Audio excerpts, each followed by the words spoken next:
I reminded him that I had tried to wake him up earlier, and his alarm had been blaring too. "Now please eat your breakfast," I said as he rubbed his eyes and shuffled to the dining table. He immediately started complaining about the eggs. "Hey Grace, this egg is too runny. I can't eat this unless it's well done. Make it over," he demanded.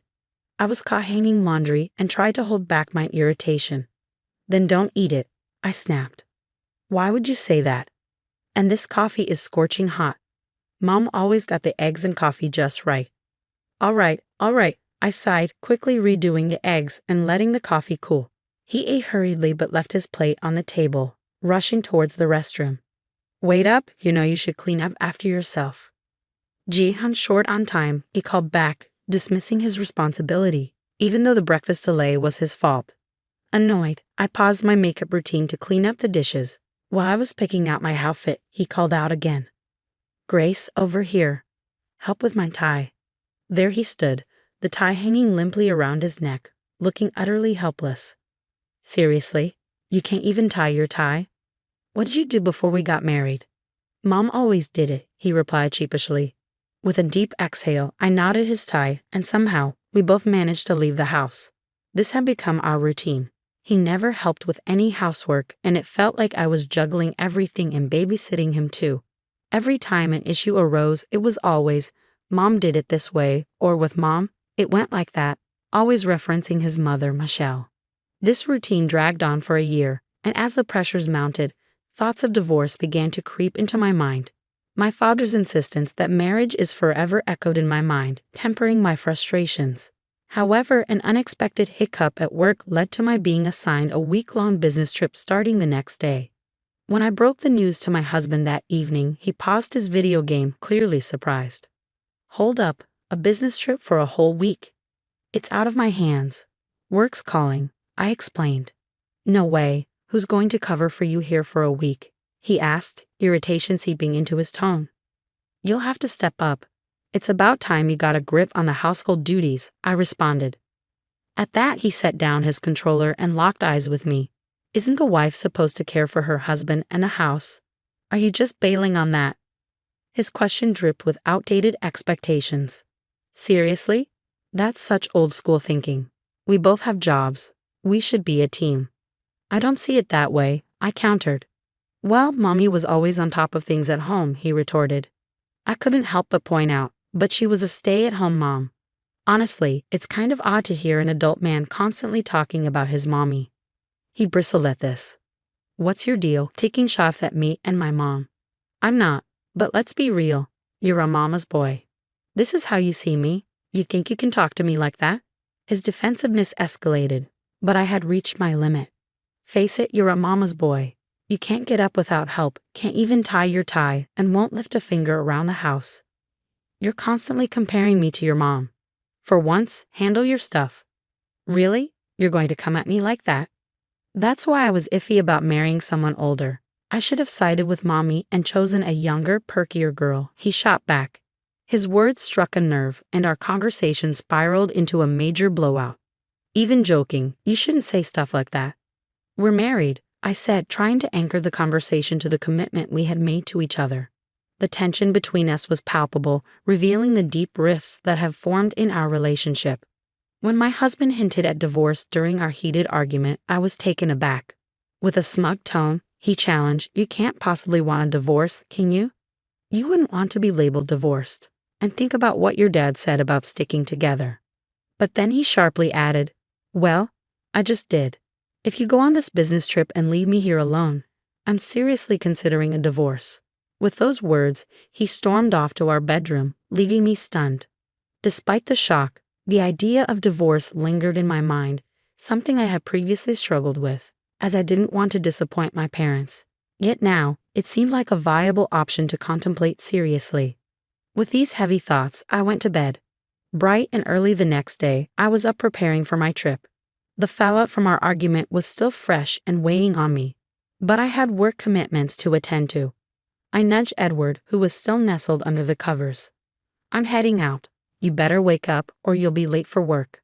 His response was a sleepy, unintelligible mumble. Rolling my eyes, I left. A few hours later, a text from him popped up on my phone. You barely tried to wake me. Now I'm running late. Did you really go on that trip? I quickly texted back. I did wake you up, and yes, I'm on my trip. I'll be back in a week. He read my message but didn't reply. Mid-trip, I decided to call my parents to update them about Edward's behavior and share my growing inclination towards divorce. I braced myself for a lecture, unsure of how they would react to the possibility of our marriage ending. The call was going to be a difficult one, but it was necessary to seek their advice and perhaps their understanding of my situation. Their response took me by surprise. We had no idea he behaved like this. Take your time to think, but don't force yourself to stay in a situation that isn't right. Always remember, we are in your corner, no matter what you decide. Their words of unconditional support brought tears to my eyes. Upon returning from my business trip, I knew a serious conversation with Edward was inevitable. If he didn't show signs of change, I was ready to consider divorce more seriously. My mind was abuzz with thoughts as I walked into our house late in the evening, only to find Edward wasn't home yet. As I looked around, a set of signed divorce papers and a note on the table caught my attention. The note read, "Since you ditched the housework, I'm heading back to my folks. Check out the divorce papers and think things over." Reading this, my initial reaction was rage. How dare he threaten me with divorce? But as my anger subsided, I began to see the situation differently. Maybe this was a sign that ending things might not be such a bad idea after all. With that realization, I decided to file the papers. When the divorce was finalized, I felt as if a heavy weight had been lifted from my shoulders. That evening, I went to bed and slept more soundly than I had in a long time. The next morning, as I enjoyed a peaceful cup of coffee, the door swung open, and in walked Edward, clearly upset. "Why didn't you come to my parents' place to apologize? What's gotten into you?" he demanded, his temper flaring. Then, noticing the empty spot where the divorce papers had been, his expression shifted from anger to shock. "Hold on, where are the divorce papers?" "Oh, I filed them," I calmly responded. "You did what?" He looked as if he had been slapped. "You went through with it." "Thanks for signing them. It made everything smoother," I said. "You can't be serious. Did you go all the way? Have you lost your mind?" he exclaimed, unable to hide his astonishment at my decisiveness. Seeing how composed I remained, he lost his cool completely. "That's it. I'm calling my parents." "Sure, knock yourself out," I replied, undisturbed by his threat, knowing I had made the right decision for myself. An hour after the confrontation with Edward, his parents, Michelle and Arthur, arrived at our apartment. Michelle immediately spotted me and dramatically exclaimed, "You! How could you just divorce Edward like that? What's your deal?" I responded coolly, "If he had the divorce papers all filled out and ready to go, doesn't that suggest he wanted out? Is that a problem?" "How can you be so bold when you're just his wife?" she countered, but before the situation could escalate further, Arthur intervened with a firm "enough." The room fell silent. Arthur turned to me. "Grace, can you walk us through what happened?" I agreed and began detailing the ongoing issues, our argument before my trip and the divorce papers Edward had left for me. I was at my wit's end. It seemed like he wanted a divorce, so I went with it, I explained, maintaining eye contact with Arthur. After a moment of consideration, Arthur was about to speak when Edward interjected. "Mommy, Dad, come on. Can't you see she's out of line? Tell her off." Michelle quickly sided with Edward. "Oh, Edward, my poor baby. She's so hasty. You should reverse the divorce right now." "There's no reversing it. Our divorce is final. We're strangers now," I stated firmly. Michelle's face turned red and she opened her mouth to respond, but once again, Arthur cut her off. "Zip it, Michelle." He then apologized to me for Edward's behavior. Turning to Edward, whose eyes were bulging with surprise, Arthur continued, "You bonehead. I knew you had issues, but this is next level. Using divorce papers as a threat? Unbelievable. You had it coming." Michelle tried to interject, but Arthur didn't let up. "It's partly on you, Michelle. You spoiled him. Watch out. If you keep this up, I might divorce you too." The tension in the room was palpable as Arthur confronted the reality of the situation, leaving Edward and Michelle at a loss for words.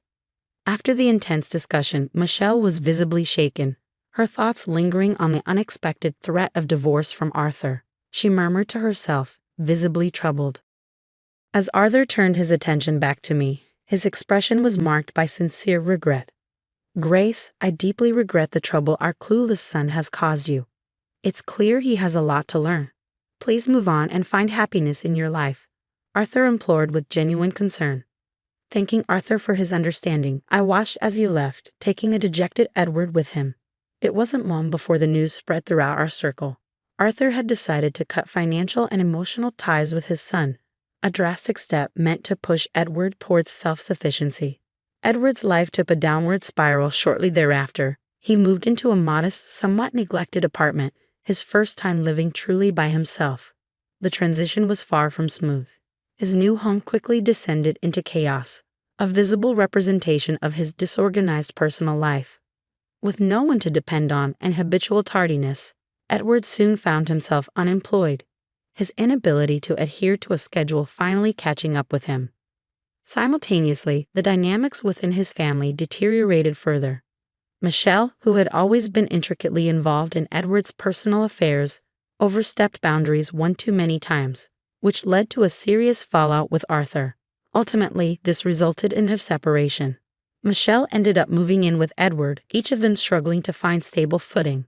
They scraped by with low-end jobs, their lives marked by a series of unfortunate events and poor decisions, with no clear path to improvement visible. On the other hand, my own life took a markedly different turn. Free from the daily stresses and emotional drain of my relationship with Edward, I found myself alone in our condo, which now felt surprisingly spacious and full of potential. With renewed energy and focus, I dedicated myself to my career. The absence of Edward's negative influence allowed me to excel at work, and my professional life flourished as a result. Feeling liberated and optimistic, I embraced my newfound independence. My living space not only felt more open but became a true sanctuary where I could relax and plan for the future. The improvement in my work life was palpable, and I approached each day with a sense of excitement and anticipation for what lay ahead. The contrast between my thriving existence and the downward trajectory of Edward and Michelle's situation was stark. While they were no longer a part of my life, the lessons learned from our time together resonated deeply, reinforcing my commitment to personal growth and happiness.